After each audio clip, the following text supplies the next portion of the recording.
Hi, I'm Regdrin, and next to me is someone that I've never met before. Hello, stranger. I'm not buying anything from you, I'm a normal guy. But here is an issue that I've come up with the game, which is, I think I have too much honor. Yeah, Klingons are just waiting to hook them up to a bleeding tank.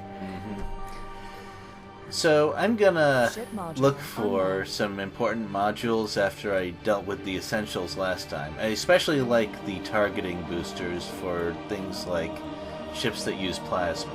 And the Eagle Eye is especially good since I'm gonna be using Terran, and that's one of the few excellent race-specific modules. What race do you like to use? For my score attempts, I like to use Terrans with one exception. Okay. I believe it is the Kraugerisk. Okay. And when would those be warranted? When I need shield strength. Ah, yeah. Really? I thought that it was the Terrans that had the shield boosts on a lot of their ships. I believe the Kraugerisk have better ones. Okay, well, I guess that's not too surprising. But, so the first thing I do is pick through some useful things, like the fast repair system. I think that's a fairly popular one for cruisers. And dreadnoughts. I also buy the Kraugerisk race, speaking of which. But I'm not going to use them just yet. I want to sort of experiment more with Terrans and what they could do, because I didn't use them much the first time I was playing the game. I also want to go over missiles, because despite their apparent nerf, they're really good. Well, especially because point defense systems are currently bugged. Yeah, that's a problem. Well, except for the RTS system.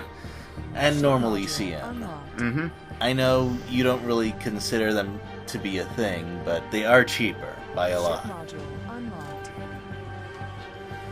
Yeah, missiles used to be really nasty. One of the worst player challenges in the original Gratuitous Space Battles had rebel ships armed with nothing but torpedo and multi-worded missile launchers, along with target painters, which allowed them to have 100% accuracy against anything, really. Yeah.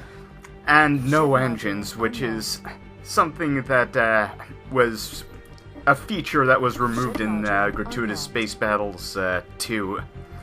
Yeah, I kind of appreciate that, so that you're required to have a means to get to the battle. So, speaking of Return to Sender, I'm not actually buying those. Uh-huh. Because, for now, one method of missile remover is enough. I also got the recon support beams, which I happen to like. That combined with the target booster. And after a while I just decide, you know what, might as well just spend a whole lot of honor. I still had a huge chunk.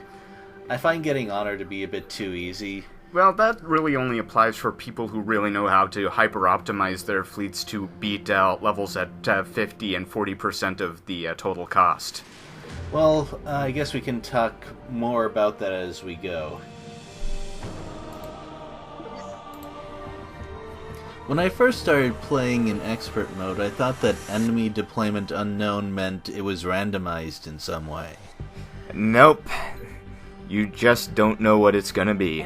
Until you fight it for the first time. Then you always know what it's gonna be. In this case, it includes about 4 dreadnoughts. Yeah. It isn't particularly a numbers game about how many dreadnoughts does one side have, although it does help sometimes. Now, when your enemy's fighter and gunship complement constitute, pretty close to your entire fleet size, you may run into some trickiness, even if you're usually very efficient at dealing with them. It does kind of help that those things are more or less useless in Gratuitous Space Battles too, but they can still get some hits in once in a while. They actually destroyed one of my cruisers during one of my very early runs. So, and this is because I had my anti-frigate cruiser in front, which had considerably weaker armor than the rest of my stuff. Well, It's a game of learning. Yeah, well... Speaking of which, one of your destroyers just went up. Yeah, but that's pretty much expected. I mean, considering the cost of the destroyers versus the cost of what they're shooting down right now, I think it's okay. Besides which, I brought 6 of the anti-fighter ones, so I can lose a couple. Okay, their enemy frigates have moved up. They probably shouldn't have. And I think this is a good time to talk about the player advantage here. Part of it is in orders, which I'm fairly sure is intentional, because I think that you don't need to send your frigates far ahead of everything without any particular orders. Same deal for a lot of the fighters. But a player will pretty quickly learn how to do those things, I think. Well, they'd better. Yeah. The other thing is something that I don't think is intentional, which is that the game has changed since these enemy and counter fleets were developed. And I don't think that the enemy was updated. For example, the stacking of armor is considerably more powerful than it used to be. I think it used to be at 85%, I think. Which meant that if you equipped 2 pieces of armor, each one of them had 85% of the effect, and and all 3 of them were decreased further if you put a 3rd one on, and so forth. However, the stacking penalty was lessened in one of the patches. So what you have is enemy ships that don't stack a huge amount of armor because at the time they were designed it wouldn't be effective, which means that most of the ships don't have very much armor, whereas you are pretty much free to stack it however. Yeah, this is something that I exploited mercilessly in my own high score runs. Yeah. Now, tell me a bit about your strategy in expert mode here. Oh, I had to have a strategy? I'm hoping that you used a strategy of some kind. It would make me feel less bad about having to go through this a couple of times before finding something that worked. Well, I mainly armored up and built my own anti-fighter destroyers, which had flak cannons and anti-fighter missiles once, anti-fighter missiles were actually useful. Mm-hmm.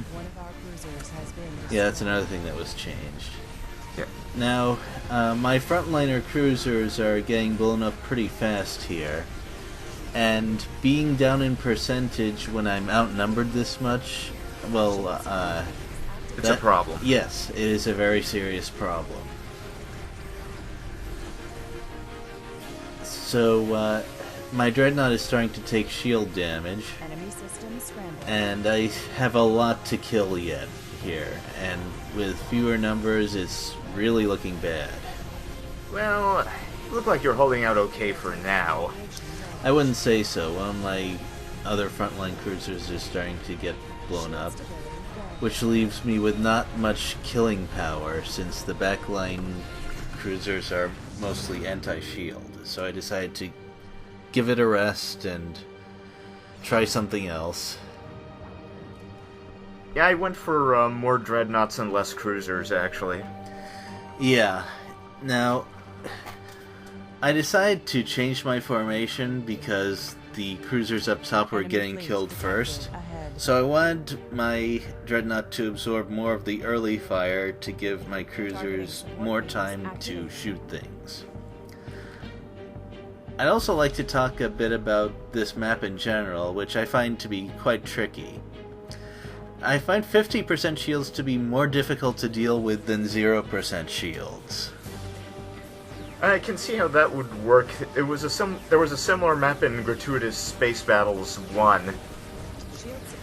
Yeah?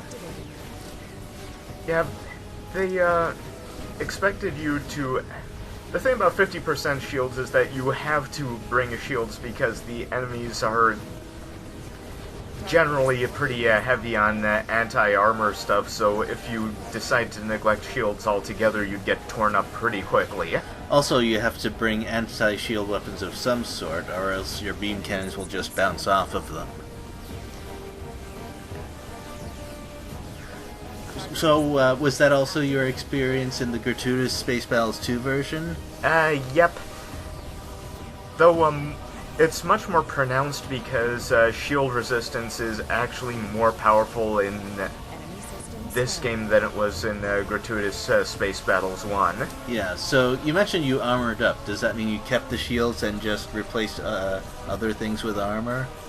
Well, in this game I could safely armor up because the enemy dreadnoughts are not actually equipped with the dreadnought exclusive beam cannons, so sufficiently armored designs are actually pretty safe.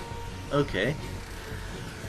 Now what it looks like is happening here is that my dreadnought has gone upward while most of my cruisers have gone downward. And remember what I said about concentration of force? That's not what I'm getting right now. Well, it's probably because I had different targeting priorities on my dreadnought and my cruisers. yeah, if you're going on a high score run, targeting priorities are absolutely essential to manage. Yeah.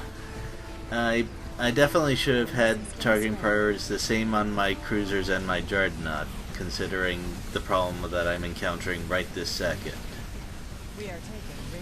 You'll be fine. It doesn't look like I'm fine. You'll be fine. This looks like the opposite of fine. I believe in you. You believe in me to do what, exactly? I'll figure that out. Or you just don't want to tell me yet. So, And now I'm starting to take armor damage on my dreadnought again, even though I armored it fairly heavily. Well, if you get hit with enough things, you'll start to take lucky shots, and then you get the failure cascade. so you abandoned this battle too? Yeah. One of the things to remember about this game is that failing in battle is not the same as failing a battle in, say, a 4X game, where if you lose, there's some sort of long-term consequences. With this one, there's no resources behind the whole thing. You just go back and redraw it. That's because Gratuitous Space Battles is a puzzle game. Yeah. And I really appreciate that. Now, I seriously rearranged things this time. I didn't want to bring in a second dreadnought, but it felt like it was the way to go. You'll notice I don't have any of those sniper frigates either. Yep. And the cruisers I do have, the dreadnoughts still have shields, but the cruisers don't, and I just put a lot more armor on them. I knew you'd come around. So, I did steal some of your strategies to beat your high score again. Wait, you beat my high score? You can check the scoreboards if you don't believe me. Well, I'm going to have to do something about that. Targeting support beams activating.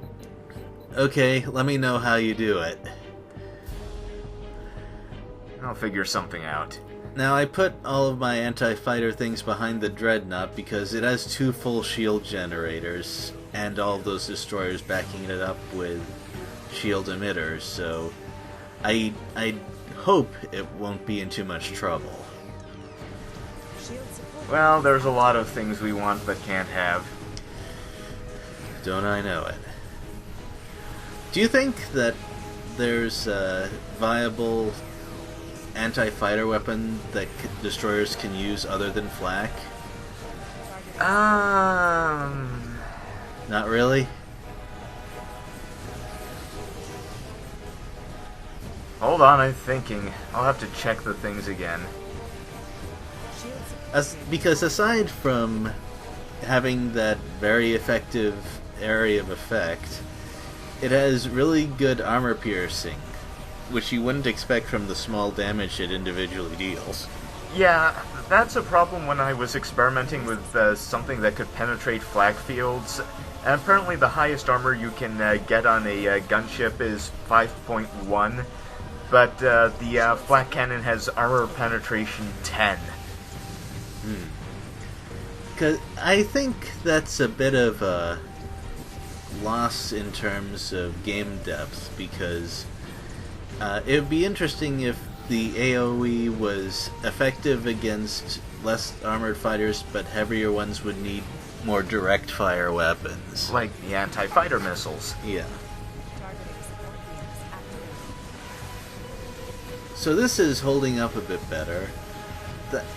Thanks to not having shield generators and thus not having the associated energy requirements, I was able to improve my cruisers in other ways. How did you do that? By switching out their modules and adding other modules. Shield support beams activated. Weapons! Weapons. Okay. Pretty much more of the same. Enemy system scrambled. Well, looks like you are doing better this time. Yeah. My ships are, in general, less explodey. What, how would you improve on this fleet design? Well, I'd have to go into the game myself. Okay, I'd have to find my own answers. I guess that's fair. Targeting One thing that I felt I shouldn't skimp on, though, was the anti-fighter destroyers. No, not... Well, that too, but I meant the anti-missile destroyers. Mm-hmm. Because those tend to keep the shields going longer. Although the top destroyer is also starting to rely on its armor too thick, which has... Well, that's not gonna last long. Yeah, it's already taking some lucky shots. Yeah. So, the problem with frigates in this game... There are too many things that can kill them easily. Well, yeah, even besides that, frigates don't have nearly the punch that they were able to bring in Gratuitous Space Battles 1. If they were exactly the same but also had EMP missiles, it would be a different story. If they were the same as the Gratuitous Space Battles 1 frigates, I would not have complaints. Yeah, well, I meant as the same as they are in Space Battles 2. Even that one change would be enough, I think. It would really give them a purpose. I wouldn't go that far myself, Oh? because the frigates did have a couple of weapons that could actually reliably and practically pose a threat to larger ships, like the frigate ion cannon and the frigate torpedo. Well, I think that their heavy plasma cannons were pretty okay in this version. They just don't last long enough. Because in Gratuitous Space Battles 1, if you made them fast enough, they could avoid a whole lot of things. But thanks to the different, how should I say, pathfinding in this game, they don't usually keep their speed after they encounter the enemy. Enemy system Well, that's just how it went. That's not really something a mod can fix, as far as I can tell. Unless, Well, what mods can do is actually decrease the tracking speed on cruiser weapons. enemy system scrambled.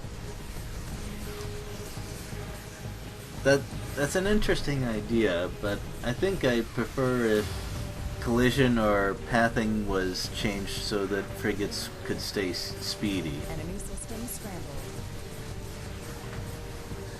Though I have heard of that being abused in Space Battles 1. Well, the thing about Space Battles 1 is that such things tended to rely on people stocking their cruisers with heavy, low-tracking weapons. There were ways to deal with it if you were careful with your module management. And, okay, I can see why you think that should be more of the case in this game, too. Oh, absolutely. Also, I saw shockwave damage below and to the right, and I thought that my destroyers were shooting fires over there, but nope, their frigates were firing flak cannons at my cruisers. Really? Yeah. Well, they didn't have any fighters to target. That's true. Also, that EMP demonstrates why going all dreadnoughts is a very risky thing. Yeah, I saw you take that challenge, too. Enemy system scrambled.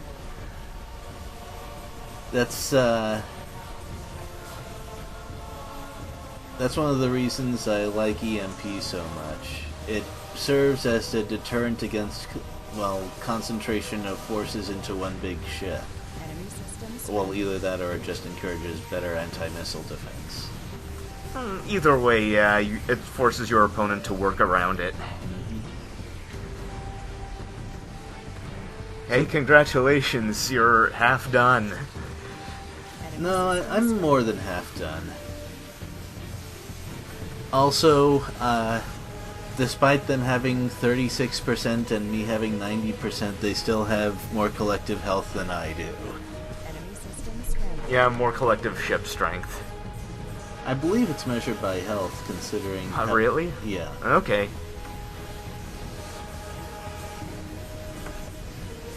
So what do you think of their dreadnought design? I saw them use lightning cannons, which I don't actually like very much after looking at the stats. Their refire rate is really bad. Yeah, that's unfortunate. However, they're still more useful than they were in Gratuitous Space Battles 1. Enemy system scrambled. I think I'll have to save that debate for another time. An enemy cruiser has been obliterated. Unfortunately, it looks like my anti-fighter ships are gone and they still have some Enemy fighters system left, scrambled. because they wisely had at least a few escort their bigger ships. We are taking radiation. Yeah, one of the nasty surprises I had to figure out was I could destroy the big ships, but then the fighters were free to do what they wanted. That is actually a bit less of an issue in this game, because We are taking fighters that have the escort mission will go on to escort other things if their primary or initial escort is destroyed. Oh, okay. And looks like you got it. Yep. Although, when the scrambled. big ship starts taking hull damage, it's not good to discount it as gone just yet. Especially dreadnoughts. Go on. Yeah, one of the things I had to learn in Gratuitous Space Battles is just because explosions are popping up everywhere on a ship, it doesn't mean that it's necessarily being actually heavily damaged. Because you get the same effect whether it's being hit by fighters or particle accelerators. Being destroyed.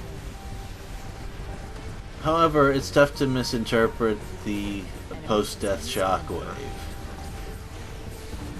Oh, yeah.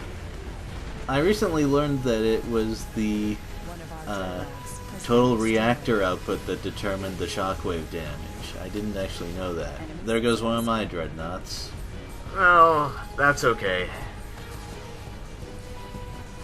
Yeah, it looks like I'm in reasonably good shape Enemy still. dreadnought has been destroyed. And there we go. Yep. So, I'm pretty happy with how that went, even though if I disliked some of the steps I took to get there. Well, you won, that's the whole point.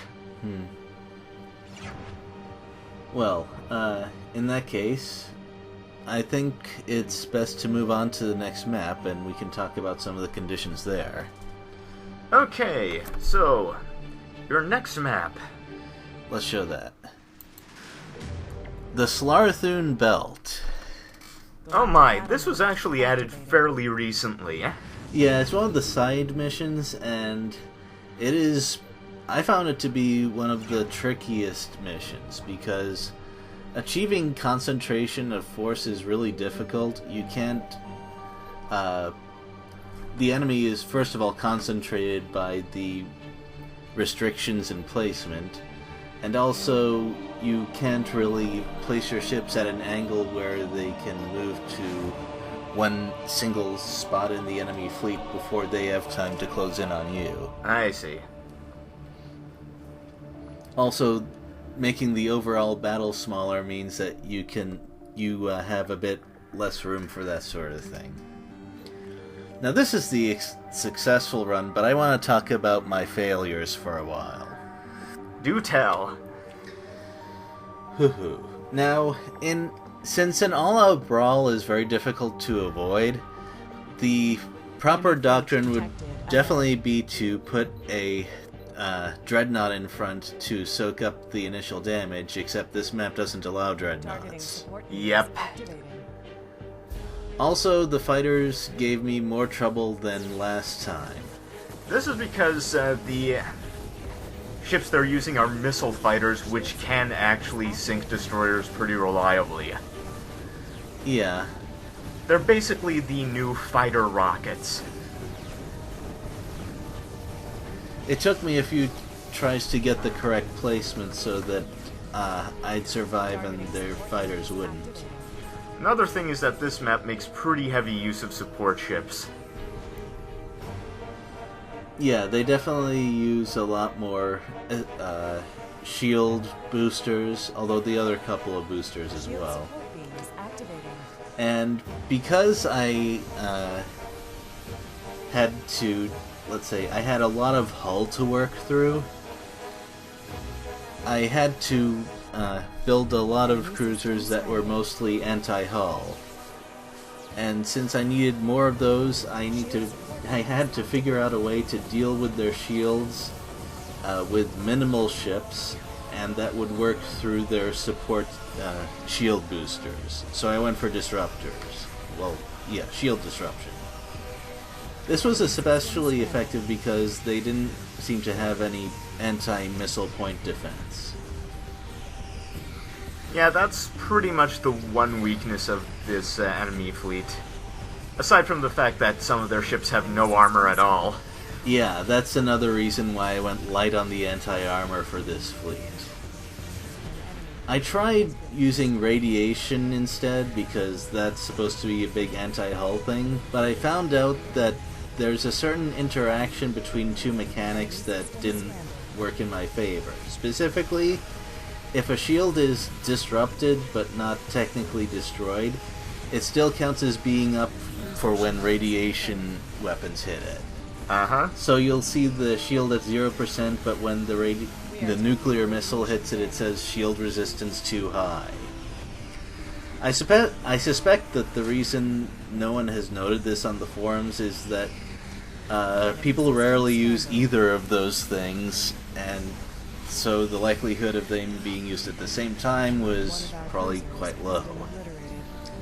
Also, I really didn't want to do this, but since radiation didn't work, I had to resort to loading up lots of pulse cannons. Well, they're to be used. Yeah, but I needed something reliable that wasn't radiation and dealt 100% hull, since hull was pretty much what they had. And there it is. It worked, though. Also, their frigates like to aim for your destroyers and frigates with sniper lasers, which is very effective, and I think I'll take advantage of that idea later. But first, finish this map. Yeah, well, that won't take too long. It looks like the enemy still has some fighters, but well, I still have some anti-fighter gear up, despite their attempts at sniping me. But it looks like you've got this in the bag. Yeah. This looks easy, but I had to go through some pain to get here, believe me. Oh yeah. Next time we'll see if I need to do anything different for expert mode. So, also, this, I plan to keep up a trend with my video scores beating your high score. And so if you manage to beat this new score, let me know how you did it, because I'm interested in that. Okay. This isn't because I don't like you or anything. That's what they all say. But there we go. Enemy system scrambled. Oh, there it is. Yep. So, I think that's it for this video, so I hope you enjoyed it, Uh-huh. and we'll see you next time. Okay. Bye.